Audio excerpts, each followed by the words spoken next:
Court के फैसले को किस नजर से देखा जा रहा है?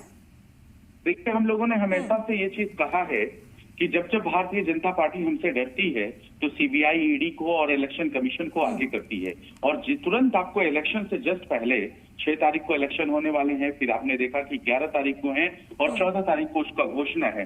तो भारतीय जनता पार्टी अपनी हार की बौखलाहट को पचा नहीं पा रही है और इसकी वजह से वो जितने भी स्वायत्त संस्थाएं थी देश की, जिसको हम कहते हैं संवैधानिक संस्थाएं थी, उन सब लोगों पे कब्जा करके बैठी हुई है और पूरी तरह से लोकतंत्र को उसमें झकझोर के रख दिया है, हिला के रख दिया है और इस देश में पूरी तरह से संविधान को कुचलने का काम कर रहे हैं। और उसी का नतीजा आप देख रही हैं कि जो आज ये दिखाया जा रहा है, जो दर्शाया जा रहा है, वही है।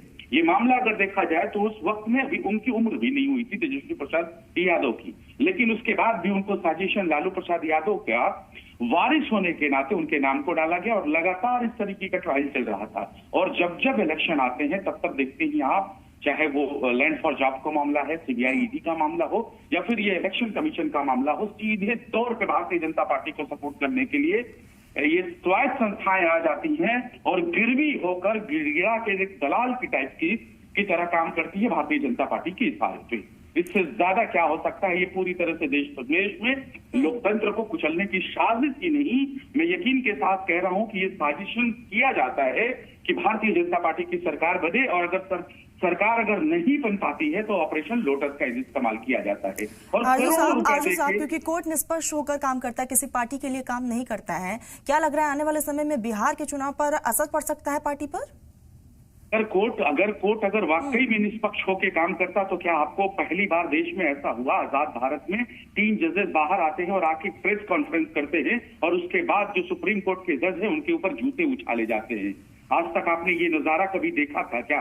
किस तरीके के लोग हैं वो? कौन मानवादी और ये मनुवादी संस्कृति के लोग हैं जो कॉन्स्टिट्यूशन की जगह पे, जो संविधान की जगह पे सामंतवाद और मनुवाद को रखना चाहते हैं, संविधान को कुचलना चाहते हैं। अब मुझे इससे ज्यादा कहने की जरूरत नहीं है कि इस देश का लोकतंत्र, इस देश की मीडिया, इस देश की स्वायत्त संस्थाओं, हर चीजों पे भारतीय जनता पार्टी का कब्जा है और कब्जा करके इस देश की शाख को कमजोर कर रहा है। तो यानी कि ये कहना है आपका कि बीजेपी आरजेडी की छवि को चुनाव से पहले खराब करने की कोशिश में है?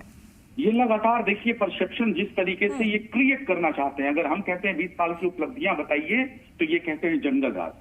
हम कहते हैं कि आज एनसीआरबी के डेटा के हिसाब से बात कर लो कि 60,000 बिहारियों की हत्या क्यों हो गई, जबकि 2005 से 2023 का डाटा है।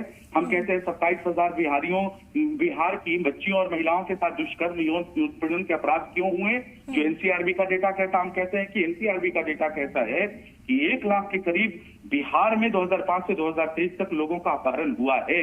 उसके बाद भी तुम अपनी उपलब्धियां नहीं बता पाते हो, तुमको 20 साल पीछे जाना पड़ता है।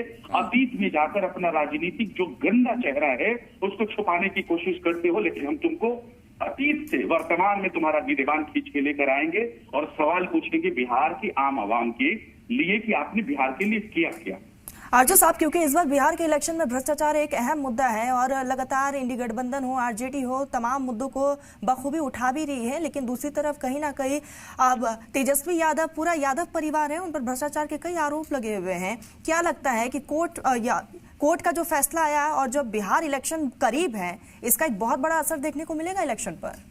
देखिए, ये तो बिहार की जनता जनार्दन है और जिस तरीके से 2010 के इलेक्शन को छोड़ दिया जाए, लगातार राष्ट्रीय जनता दल के प्रति विश्वास, राष्ट्रीय जनता दल के लिए उनका समर्पण बिहार का ये बताता है कि वो सीएम से आदरणीय तेजस्वी प्रसाद यादव को चेहरा के रूप में, बिहार के सीएम के रूप में स्थापित करना चाहते हैं गद्दी पर। उसी की वजह से ये लोग घबराए हुए थे और घबरा के इस तरीके से काम करते हैं। अब बताइए, देश में जो भी भारतीय जनता पार्टी के वॉशिंग मशीन से झूल जाता है वो साफ सुथरा हो जाता है। न उसके पास सीबीआई जाती है, न ईडी जाती है, न इनकम टैक्स के रेड पड़ते हैं। ये सारी चीजें आपने देखा, चाहे वो कितना भी कुख्यात अपराधी हो, देश का बड़ा से बड़ा भ्रष्टाचारी हो, जिसको देश के आदरणीय प्रधानमंत्री ने भ्रष्टाचारी कहा, जिसको कहा कि जेल की सलाखों के पीछे डालेंगे इलेक्शन के बाद, उसको अपने कैबिनेट का मंत्री बनाया है, अपने स्टेट का डिप्टी सीएम बनाया है। ये देश के आदरणीय प्रधानमंत्री है। तो ये पैमाना आप खुद तय करिए और देश के जितने भी सुनने वाले लोग हैं वो सब जानते हैं कि ये देश को ये किस तरफ लेके जा रहे हैं। जिसने उनके सामने अपने सर को झुका लिया भारतीय जनता पार्टी के सामने, वो साफ सुथरा छवि वाला हो जाता है। जो भ्रष्टाचारी जिसको देश के प्रधानमंत्री कहते हैं वो उनके कैबिनेट का मंत्री हो जाता है, इस देश का डिप्टी सीएम बन जाता है। कई राज्यों में ऐसे आपने उदाहरण देखे हुए हैं। सबसे बड़ी अगर गलती कोई है तो वो राष्ट्रीय जनता दल की आदरणीय लालू प्रसाद यादव की, कि इन सामंतवादी विचारधाराओं से, इन मनुवादी विचारधारा के लोगों बिल्कुल आर्जू साहब, और देखने वाली बात यही होगी कि बिहार में राष्ट्र तिलक किसका होता है, क्योंकि आखिरी फैसला बिहार की जनता का ही होगा। लेकिन एक चीज बहुत क्लियर है कि आने वाले समय में यादव परिवार की मुश्किलें कम होने का नाम नहीं ले रही है। आपने अपना बहुत कीमती वक्त सलाम टीवी को दिया, बहुत बहुत शुक्रिया आपका।